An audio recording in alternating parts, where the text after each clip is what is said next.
Bonjour mes amis, que Dieu vous bénisse tous, que le Saint-Esprit vienne conduire nos pensées, notre méditation. Nous, sincèrement, honnêtement, franchement, nous vivons des jours difficiles. Toute l'humanité vit des jours difficiles, très difficiles.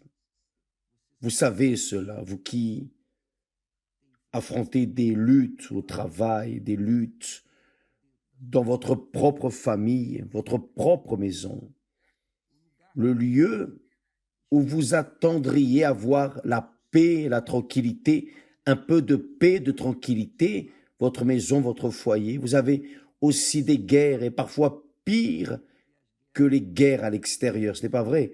Bien, nous vivons dans les derniers temps, nous sommes en train de vivre les derniers jours. Écoutez ce que dit la parole de Dieu. Jésus a dit cela.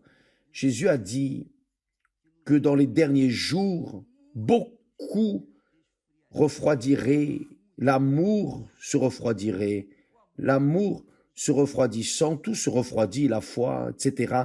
C'est la réalité. Donc, à cause de ces jours difficiles, il n'y a pas autre chose qui soit plus importante dans votre vie, plus que de gagner de l'argent, de travailler pour soutenir votre maison, plus que la santé physique. C'est cela même. Je sais que beaucoup de personnes ont des maladies, des douleurs, sont en train de mourir, mais bien plus, il faut donner priorité au salut de l'âme, préserver, donner priorité le salut de l'âme. C'est pour cela, vous voyez que Jésus fait tellement attention, prend tellement soin de ses disciples, de ceux qui le suivent, qu'il a dit, je ne vous laisserai pas orphelins, c'est-à-dire, je ne vais pas vous laisser sur le bord du chemin. Non, j'enverrai un autre consolateur, le Saint-Esprit. Et il vous conduira dans toute la vérité. L'Esprit de vérité vous guidera dans toute la vérité. Et l'Esprit de vérité, qui est l'Esprit de Dieu, lui seul, personne d'autre, rien d'autre, il n'y a pas d'argent, il n'y a pas d'amis, il n'y a pas de connaissances, de parents, d'être cher, de famille, de santé, il n'y a rien dans ce monde qui peut dépasser, surpasser la présence de Dieu. Voyez ce que dit le Saint-Esprit à travers l'apôtre Paul. Le Saint-Esprit lui-même dit, car ce n'est pas un esprit de timidité que Dieu nous a donné. Au contraire, son esprit nous remplit de force, d'amour et de sagesse. Dieu nous donne l'esprit, faites attention, l'esprit de vaillance, l'esprit de courage. Vous vous souvenez, nous avons dit cette semaine que Dieu, lorsqu'il nous donne la foi, il nous donne le courage pour agir cette foi, pour exécuter la foi. Non seulement il nous donne les conditions, mais il stimule notre foi avec le courage. Donc, lorsque nous prenons une attitude de courage, dirigée par la foi, c'est le Saint-Esprit qui nous pousse. C'est lui qui fait cela. Parce que il a besoin, il dépend de nos attitudes pour qu'il puisse alors honorer notre foi, honorer nos attitudes. Lorsque nous honorons Dieu dans nos attitudes, en accord avec sa parole, alors il nous honore. C'est ce qui est écrit. Dieu lui-même dit, j'honore ceux qui m'honorent, mais ceux qui me méprisent seront méprisés. Donc, lorsque j'honore Dieu en obéissant à sa parole, alors il m'honore avec les bénédictions des promesses qu'il a dans sa parole. Donc, par exemple, nous avons parlé hier du mensonge, le Saint-Esprit est l'esprit de vérité. Et parce qu'il est l'esprit de vérité, il n'y a pas de demi-mot, de plus ou moins, il n'y a pas un jeu de ceinture pour concilier le mensonge et la vérité, ou concilier des demi-vérités et des demi-mensonges. Ça n'existe pas dans la parole de Dieu, il n'y a pas de demi-vérité ou de demi-mensonge, non, ou c'est ou ce n'est pas, tout ou rien. C'est pour cela que Dieu ne nous a pas donné un esprit de timidité ou de lâcheté, mais il nous donne l'esprit de force, assurance, pouvoir. Le Saint-Esprit est l'esprit de pouvoir, de fermeté, l'esprit de courage, vaillance, détermination. Même si le monde entier ne croit pas, mais que vous croyez, c'est fini, peu importe ce que le monde dit ou ne dit pas. Ce qui compte, c'est ce qu'il dit, c'est ce qu'il dirige et conduit. Donc, ça, c'est l'esprit de Dieu. Quand la personne a l'esprit de Dieu, elle ne vit pas dans le doute. Elle ne se livre pas au doute. Je sais que les doutes viennent. Ils viennent pour vous, pour moi, pour nous tous. Viennent ces pensées, les pensées de doute, les pensées de faiblesse, oui ou non. Mais là, dans la pensée, le diable dit, et si ça n'arrive pas? Et si ça n'arrive pas? Donc, c'est ce que le diable veut. Il veut que nous soyons distraits avec les si ça n'arrive pas, ce que Dieu a promis. Si ça n'arrive pas, c'est ça que le diable veut. Il veut susciter des doutes. Il travaille avec des doutes. La parole de doute vient du diable. La parole de foi vient du Saint-Esprit. La parole que Dieu utilise est pour encourager, fortifier, relever celui qui est par terre. Mais la parole qui vient du diable est pour rabaisser le courage, diminuer la propre personne, se diminuer soi-même, c'est cela. Donc, vous êtes entre deux paroles, nous tous. Donc, ces pensées qui sont de force, de foi, de courage, sont de Dieu. Mais ces pensées de doute, de peur, sont du diable. Où allez-vous vous incliner? Voici la question. Voici la question. Je peux prêcher, enseigner, orienter, prier, demander à Dieu pour vous, mais si vous ne prenez pas une attitude personnelle, parce que Dieu dépend de notre épreuve, de notre concordance avec lui, notre approbation, pour qu'alors il se fasse présent dans notre vie avec ses promesses, pour qu'alors se matérialise sa parole dans notre vie. C'est pour cela que Jésus a dit, si tu crois, tu verras la gloire de Dieu. Qu'est-ce que c'est croire? Croire, ce n'est pas seulement penser que cela est vrai, non. Croire, c'est se livrer. C'est assumer ce en quoi nous croyons. C'est le mariage. Lorsque nous nous marions, nous assumons cet amour dans lequel nous avons cru. Nous assumons, nous prenons l'attitude, nous laissons la vie de célibataire, nous laissons cette vie de liberté et maintenant nous sommes emprisonnés à une autre personne. Ça, c'est croire dans la parole de Dieu. ce n'est pas différent. Lorsque vous croyez, vous assumez ce qui est écrit, vous assumez. Je crois dans cette parole. Même s'il viennent des pensées sataniques,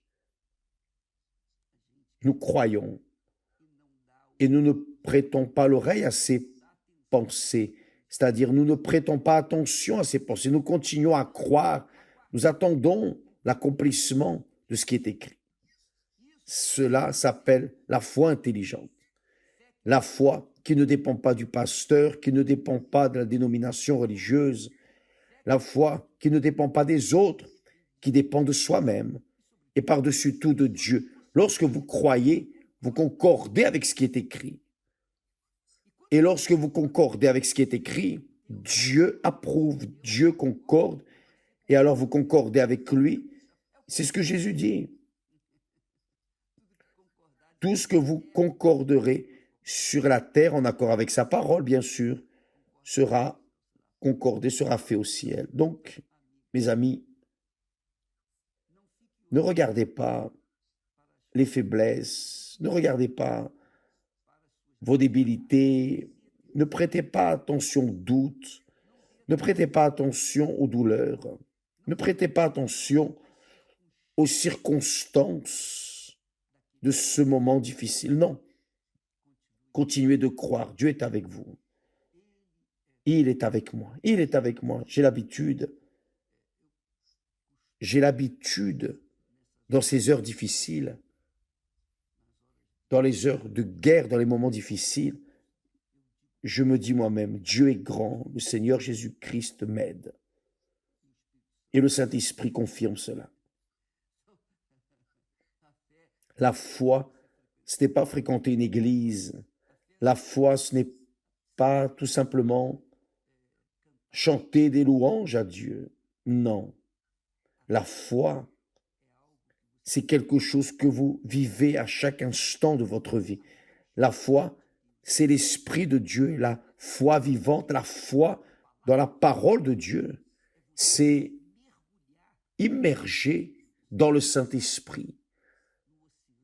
Vous immergez dans l'océan de l'Esprit. Donc, faites cela, mes amis. Quand vous affrontez ce monde mauvais, pour affronter les trahisons, pour affronter les personnes qui vous ont fait du mal, pour affronter même les défis, quelqu'un vous a fait du mal, quelqu'un vous a frappé sur une face, donnez l'autre face. C'est facile, évêque? Non, ce n'est pas facile. Mais ce n'est pas impossible. Si c'était impossible, le Seigneur Jésus n'en parlerait pas, oui ou non? Ce n'est pas facile, mais ce n'est pas impossible. Vous pouvez le faire, je peux le faire. Donc, nous devons nous humilier, d'accord, donner l'autre face également. Ça, c'est la guerre que nous menons contre le propre Satan qui utilise des personnes, pour essayer de diminuer notre communion avec Dieu, dévier notre communion avec Dieu. Et le Saint-Esprit, il nous guide vers cette conviction. C'est le Saint-Esprit qui nous guide à ce courage, attitude. C'est le Saint-Esprit qui nous rend forts. C'est le Saint-Esprit qui nous fait une forteresse. Vous savez ce qu'est une forteresse? Une forteresse, c'est un lieu extrêmement sûr. C'est comme les ailes du Très-Haut, l'abri du Très-Haut, sous les ailes du Très-Haut. Ça, c'est une forteresse. Donc, Dieu nous donne l'esprit de force, d'amour. L'amour, ce n'est pas le sentiment « je t'aime », non. L'esprit d'amour, c'est donner, l'esprit de donner. Vous êtes toujours en train de donner. Lorsque vous vivez en Dieu, dans la foi en Dieu, la foi dans la parole de Dieu, vous êtes toujours en train de donner au lieu de seulement vouloir recevoir. Attendant de recevoir, de recevoir. Ça, ce n'est pas l'esprit de Dieu. L'amour du monde est celui-ci. Quand la personne aime selon le monde, elle veut seulement recevoir. Mais quand la personne aime selon Dieu, elle ne veut que donner. Donc là, vous pouvez mesurer votre communion avec Dieu. Qu'est-ce que vous êtes? Et vous seul savez ce que vous êtes. Si vous êtes cette personne qui cherche la commisération des autres, c'est parce que vous aimez en accord avec le monde. Mais si vous êtes cette personne qui donne, qui est toujours en train de vouloir donner le meilleur de soi-même pour d'autres personnes, pour les personnes qui sont plus fragilisées, faibles, qui affrontent des problèmes, c'est pour cela que nous sommes là, toujours, tous les jours, vous donnant ce que Dieu nous a donné, qui est ce que nous désirons, qu'il vous donne ce qu'il nous a donné. Car si cela n'est pas fait, je suis le plus fracassé parmi les hommes, car ma vie alors n'aurait aucune valeur, aucun sens de vivre. Mais quand Dieu utilise notre vie pour bénir d'autres personnes, ça c'est la foi, ça c'est l'amour que le Saint-Esprit nous donne. Donc, Dieu nous donne l'esprit de force, assurance, l'esprit d'amour, l'esprit de donner, de toujours offrir, même si c'est le peu que vous avez, mais vous donnez le peu que vous avez. Ça, c'est l'amour. Et plus l'esprit de sagesse, l'esprit d'équilibre, être une personne équilibrée, ne pas être tendancieux ni d'un côté ni de l'autre, mais vivre l'équilibre. L'équilibre, toutes les choses que Dieu a créées ont un équilibre. Lorsqu'il a créé Adam et Ève, lorsqu'il a fait Adam, il a fait Adam avec de l'équilibre. Il lui a donné 2 jambes pour équilibrer son corps, 2 bras. Enfin, Dieu nous a donné l'équilibre. Dieu nous a donné l'esprit de force, qui veut dire courage. Il nous a donné l'esprit d'amour, de donner, d'offrir, d'être toujours disponible pour donner, et il nous a donné l'esprit d'équilibre pour que nous ne soyons pas en aucune façon tendancieux d'un côté ou de l'autre, mais que nous ayons l'équilibre de l'intelligence, de la sagesse, de la foi intelligente en Dieu. D'accord? Que Dieu bénisse votre journée, que Dieu vienne illuminer votre compréhension, ouvrir votre intelligence, votre compréhension pour que vous puissiez, maintenant j'ai compris pourquoi j'ai échoué, maintenant j'ai compris pourquoi je n'ai pas vaincu cette bataille. La faute n'est pas des autres, non, c'est votre faute, car le Saint-Esprit est disponible pour tous. Maintenant, qui donne priorité? Toute chose qui n'est pas lui, alors restera en arrière. C'est cela, mes amis. D'accord? Allez dans cette foi que Dieu, l'Esprit, nous a donné, l'esprit de force, l'esprit d'amour, l'esprit de sagesse, d'équilibre, de modération. Que Dieu vous bénisse et à demain au nom du Seigneur Jésus, si notre Père éternel le permet. À bientôt. Grâce à Dieu.